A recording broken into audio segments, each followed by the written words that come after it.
What if one neighborhood could tell the story of courage, determination, music, and baseball?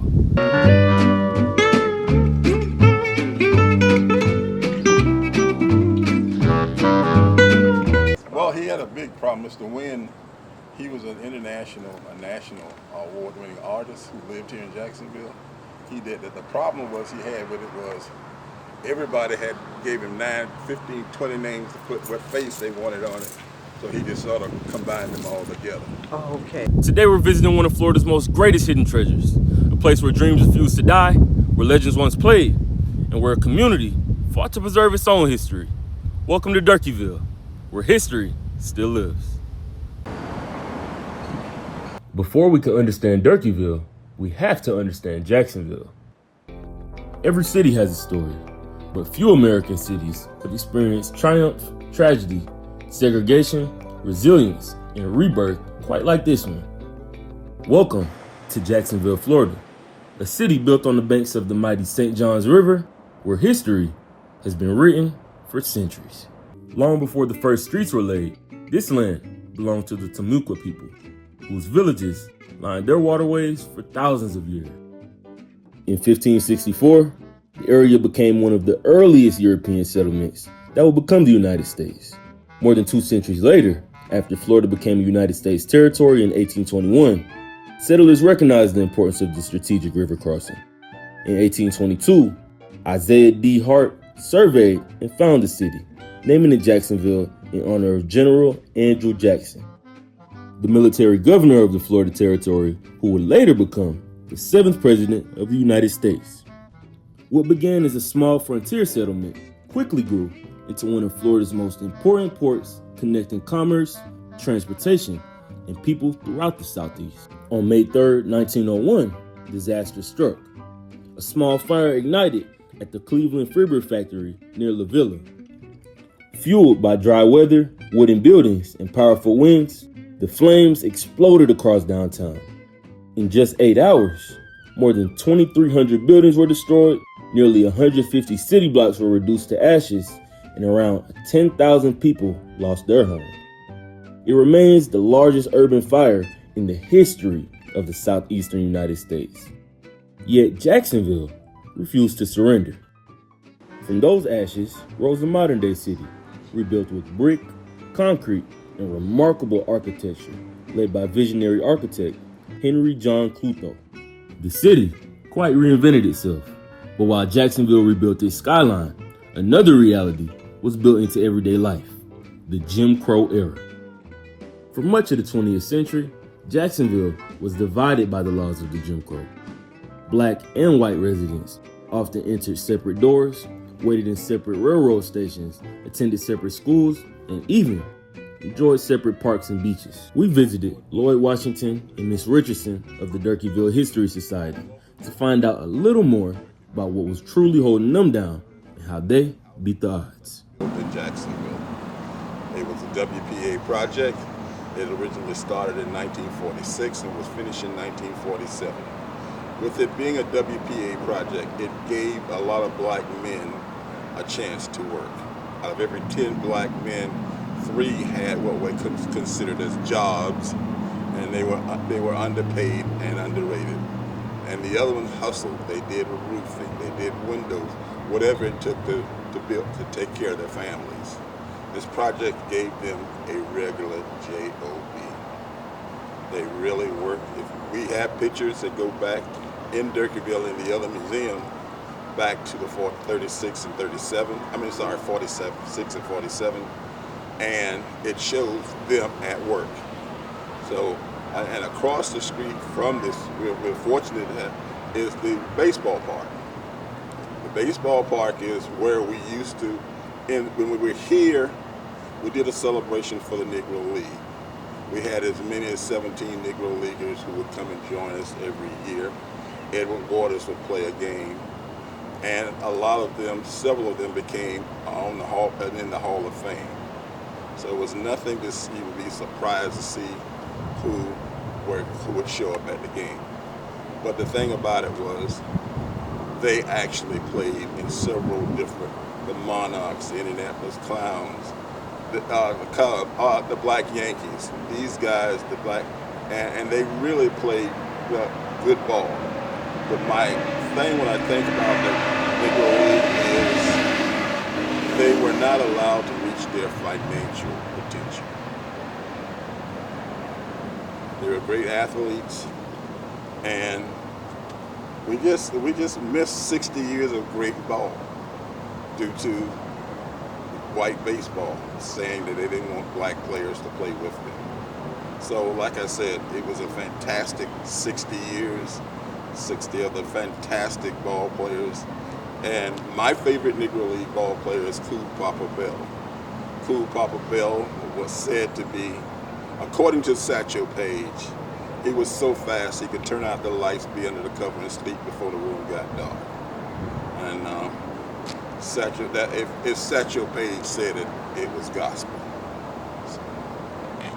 So these are the last buildings from the original Durkeeville. Durkeeville was redone and got a $20 million. A housing authority got a $20 million grant to redo Durkeeville in 2000. These are the last original buildings. The Historical Society on my right was in one of the buildings, and a Head Start program was on the other side. So like I said, they grew so that we were asked, can we move? And they gave us another building farther down the street there, the Housing Authority, and that's where we are at this point. But like I said, the project was, the board voted, it said it was worth moving because of the growth of the Head Start program and the success of the Great Red and how much it impacted the community. But like I said, when I talk about Durkeeville, I use one term. It's a direct steal from the Jeffersons.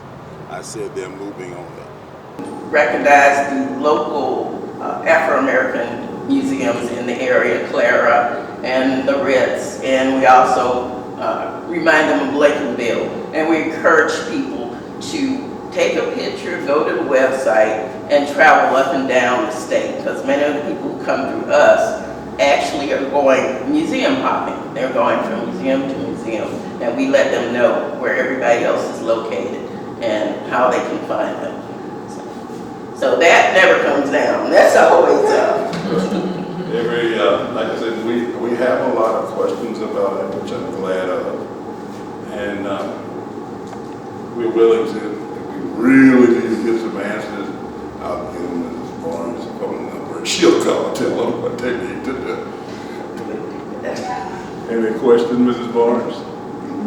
I just want to point out that the network provided one of these for each site. Yeah. So, And it never comes down. So it's there all the time. So, like I said, with all my changes, you can guarantee one thing is not going to be changed. It's this right here. Okay? Any more questions? Anybody want some water, candy? Have cold water. We got EEOC officer in Jacksonville. At the time, they did have some black firemen, but they wasn't advancing them to the status of chief. So he was an acting chief of the fire department for a while. And it was good that he was, even though he wasn't actually a fireman, he opened the doors to getting additional equipment for everybody, not only the black firemen, but also recognition of what they were doing for the fire department. And later, in later years, they did elevate one of the firemen to chief status. under him is my classmate, Federal Judge Brian Davis. We went to school together.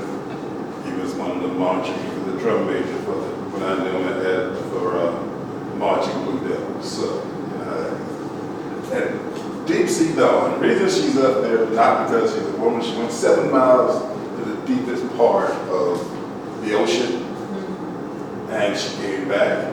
Shortly afterward, they had an implosion in the next one. Not that particular group, but another group that had an implosion and everybody was killed in there. But I had not that many young women were interested in oceanography. She wasn't a part of our Jacksonville area, but we had to honor her for her. her endeavor. Going back to Durkeeville, up top, well, Kid Night had a show called the Kid Night Show at night. And the night train, that's what it was called. My uncle used to get on the phone and said, at the end of the song, it would keep on going, but it would go do-do, do-do, do-do. You get on the phone and say, Ken, wake up and put a new record on. So they were bad, that's going. They would stay. In Durkeeville was the Four Speeds. They grew up in Durkeeville, and Coach Roach, they called him Coach Roach. When he came, I said, well, I'm going to put his picture up. He said, he came with in his walker and everything. And he looked at it, and he looked at it. He said, Bro Washington, let me show you how we used to do the show. I said, Coach, I think we ought to let that slide. You know? You're 90-something years old on a walker, now you're going to show me how they used to do the show. And Billy Moore, a lot of you have seen Billy Moore, a lot of you know Billy Moore, but you don't know Billy Moore. Billy Moore, you ever saw I Love Lucy? You saw Ricky at the Tropicana? The guy that was playing the drums? Billy Moore. He grew up in Durkeeville. Durkeeville. And Billy Eckstein. Oh, the guy with his hands on his neck, that is Charlie Hoy Singleton. He wrote Spanish Eyes, Strangers in the Night, and the second picture is when he's at the Grammys getting his award. His best friend was Jackie Davis. These are his organs. This is a personal organ. That one went around the world. He grew up in the Durkeeville area, and those actually are his albums. These are his albums. What's different about that album?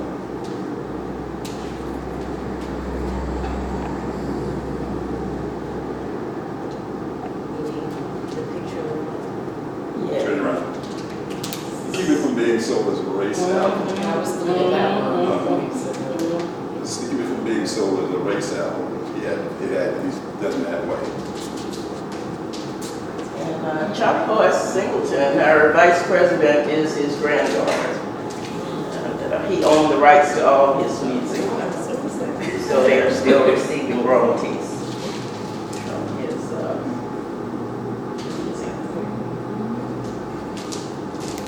So we have these type of collection.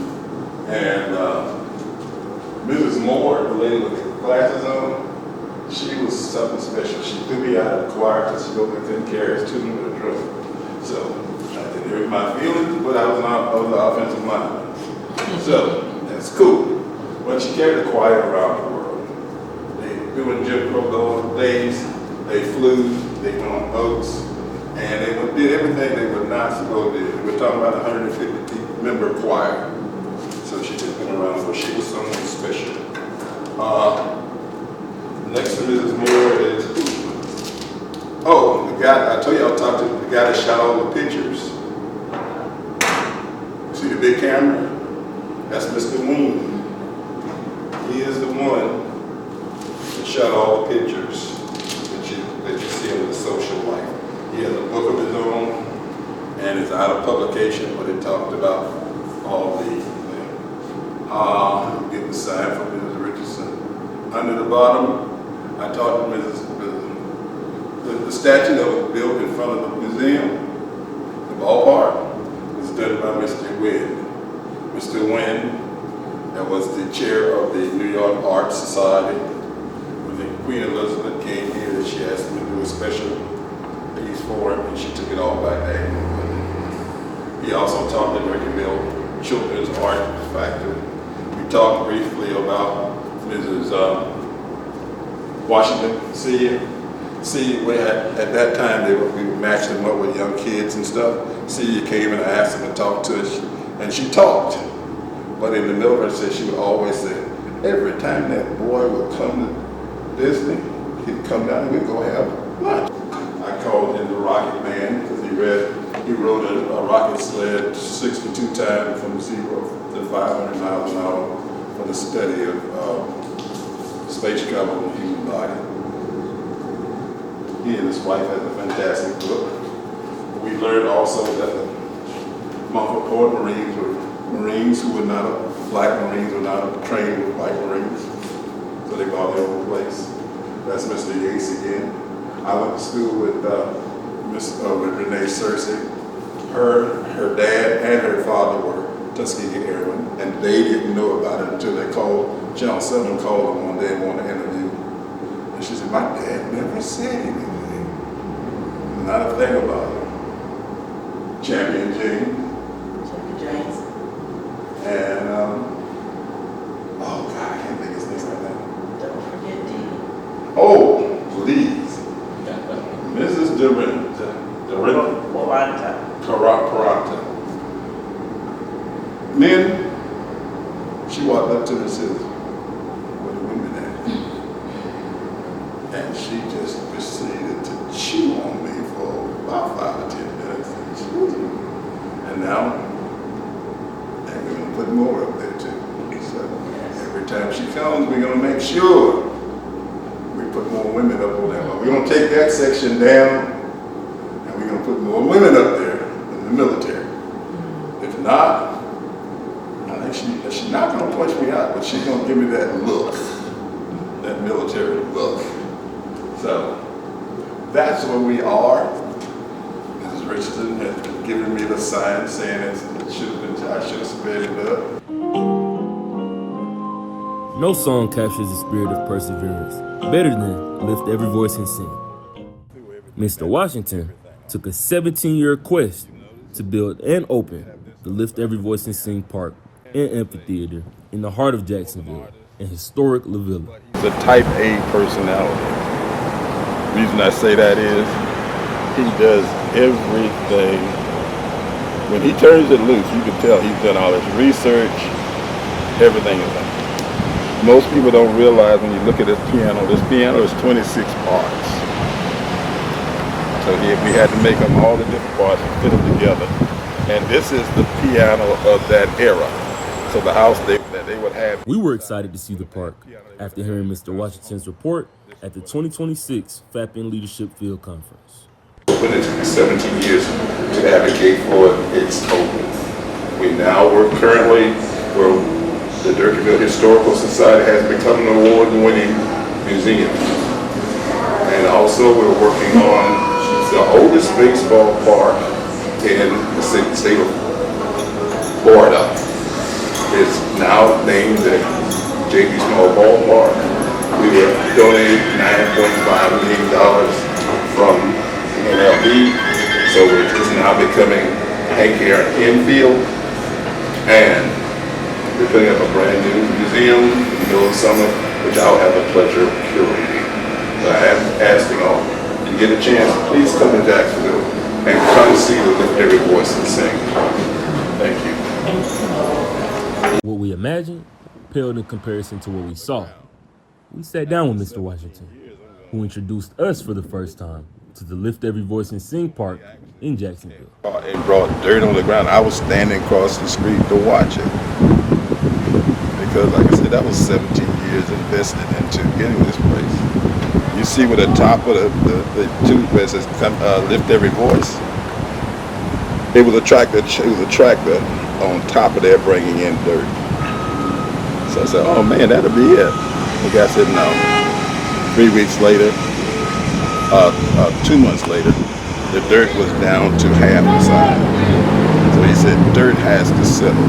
So it took us 6 months to get that. And the whole thing was make sure nobody went up there and fell in a hole or something like that. So it's that way. We've had kids, everybody bringing pillows, bringing chairs, and enjoying the activities that we have here.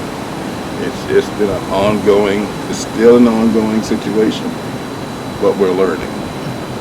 So we have historical markers around it. Did you know one of America's most celebrated songs almost never became a song at all? What if I told you it began as a poem that was discovered by an unexpected person? Take a listen to Mr. Washington's account of what happened.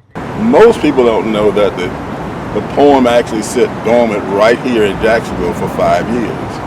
When Rosamond came home from Broadway, he brought his bride, and he was teaching music in the front room. She went upstairs to James Weldon's room, being nosy, and she found the poem. So it had sat there for 5 years.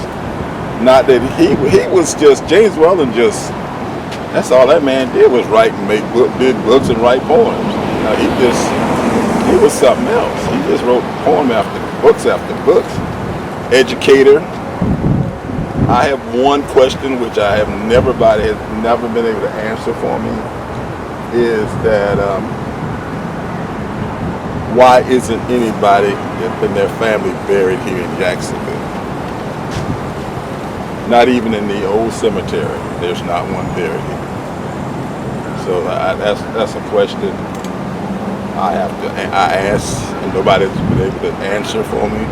I'm thinking, one night he was doing an interview with a Milana woman. A group of white men thought he was talking to a black woman, and they wanted to hang him. They went to the sheriff trying to get him out. She had to tell them that she was not white. That's the only reason. Shortly afterward, he broke in. He left Jacksonville.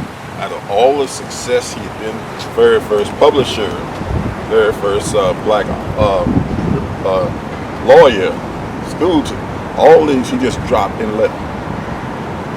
I've been asked, I've had the privilege of testifying at the Senate House of Representatives on the fact of getting to lift every voice and sing as a national hymn.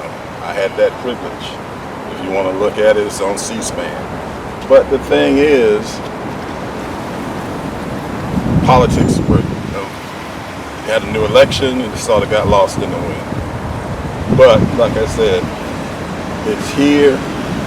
A lot of people, I was surprised when the more I worked on this thing, my surprise was to find out that there are very few people other than me, Adonica, Carol Alexander, who knew that they lived here. They were born here. They were successful here. And when I was in Janesville and Johnson, my literature teacher in my 12th grade year introduced me to the poem. After he read the poem, he said he's a local person and they live here in Jacksonville. I asked where. Nobody could tell me. So it does not surprise me. But the funny thing, I was in Tampa and everybody could tell me that they were going to Jacksonville. So a lot of people in Jacksonville still don't know that this park exists. The work that we've done, the work that Adonica had done when she was at the Ritz Theater. And have you been to the Ritz yet? They have an animatronics. And it was, I don't know, last time I saw it, it was running well. I don't know if it's still running or not. But it's a good piece to see.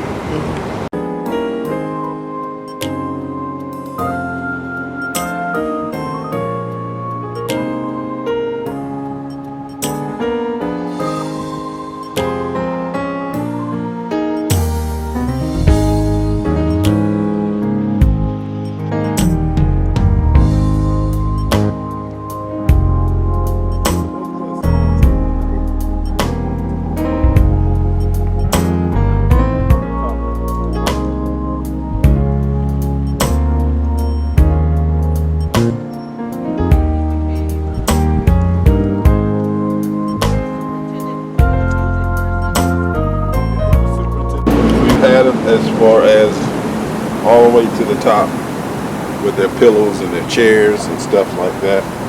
The last event, I was told, because I was in Tallahassee at the Emancipation, that they had 300 people. It was crowded. Yeah, it was crowded. It was crowded. I was on the program. It was crowded, and people. It started out hot, but by the time the program they cooled off. Yeah. And it was nice. And we've had. This park, we have a group that I learned one thing, two things. If you build it, they will come, don't work. You have to activate the park. We have an activation group. That's all they do is, we've had as many as 11 events here. And we're changing around this year, because Thursday used to be yoga day. We had yoga 2 or 3 times a week on Thursdays. We had, it's one group that brings about 300 people with us, and they start here, and they run through downtown. And they run all over, and they come back here, and they do their cooling down. So like I said, we've had as many as 300 people.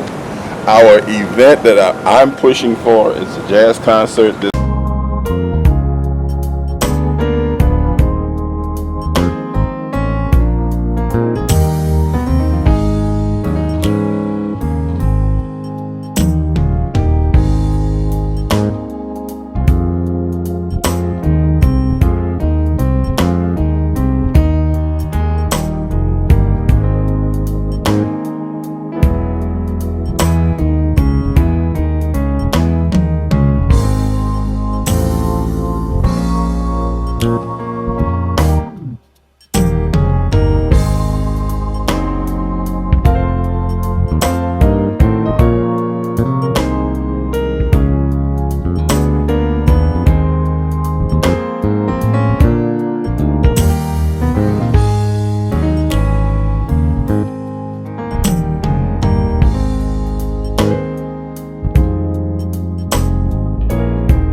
First look at James P. Small Baseball Park, you see a beautiful restored stadium.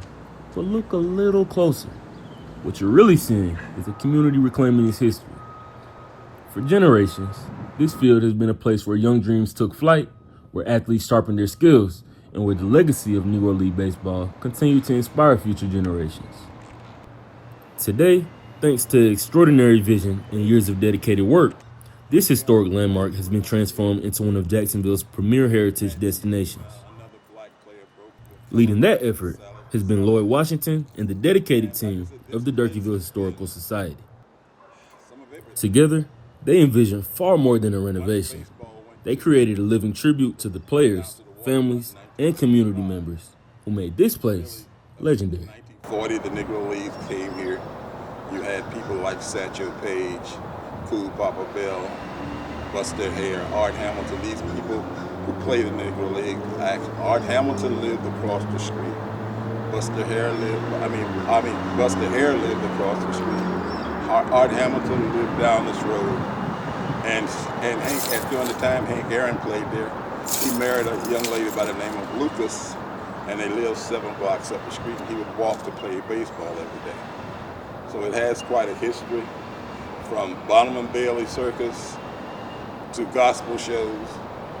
James Brown played here, Ray Charles played here, the staple singers. It became, and Charlie Horse Singleton, the man who wrote Strangers in the Night, brought a show directly from the Cotton Club, and they performed it in here. So it has quite a history and quite a face, really.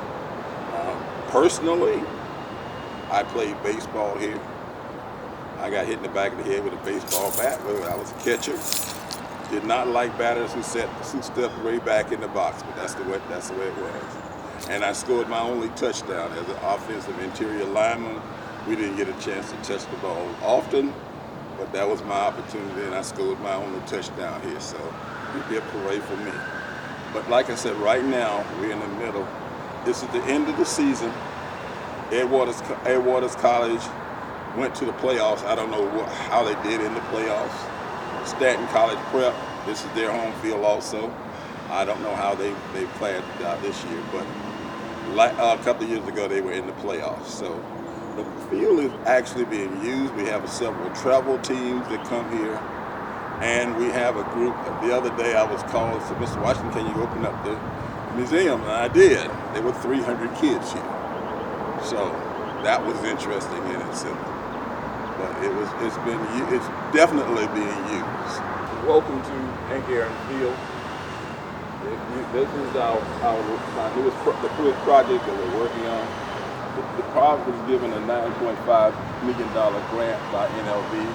It was sponsored by Councilman Salem, and I've worked with several political people, Audrey Gibson, Sally B. Mathis, current Senator Tracy Davis, and Councilwoman Yates. They gave us $350,000 because the park was scheduled for demolition. With the help of Mrs. Constance Salem, NLB donated $9.5 million. This is phase one. Phase one came with AstroTurf, lighting, a new paint job, which is going to be redone again. I don't know, phase two is supposed to start in August. If you look straight down third base where the yellow post is, on the other side, that's the end of the field. But on the other side, we're going to put a 2,000 square foot museum, which I'm scheduled to do the curating for. This park has an incredible history. It has been burned down twice. It's been rebuilt. It has been the home of the Negro League. It has been the home of professional baseball. They did their summer, this is their summer home or their summer stop. The question is, was it a summer stop to play baseball, or was it a summer stop for the guys want to get together and drink some beer? So, Perhaps the greatest surprise of them all lies underneath the stadium.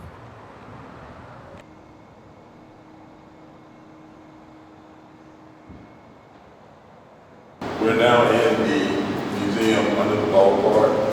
It is quite a Dr. Cameron Williams was my predecessor. She started the museum. She did all the research. Two of the exhibits were donated by the Durkeeville Historical Society. It tells about Durkeeville across the street. It talks about Jayvon Adams. It talks about, I told you about Mr. Hare, Mr. Hamilton. We have pictures of him over here on this side. We have the Negro League in 1940. These exhibits from Durkeeville have actually had Negro League balls, bats, autographs, baseballs, and those two were donated by the Durkeeville Historical Society. And 5 years ago, we had an opportunity to, when they were doing renovations, to enlarge this museum. I took advantage of it, and I took it all the way out. This was a concession stand. I took the concession stand and made it into a larger museum. So, if you come around this way, it talks about Satchel Paige being the very first Black in the Hall of Fame. These are all members of the Hall of Fame right here. And we got a chance to take this concession stand out and enlarge the museum, so that's what we did. Over here is, I bring along, the women like to see this part over here. These are the women of baseball. You can go down that aisle.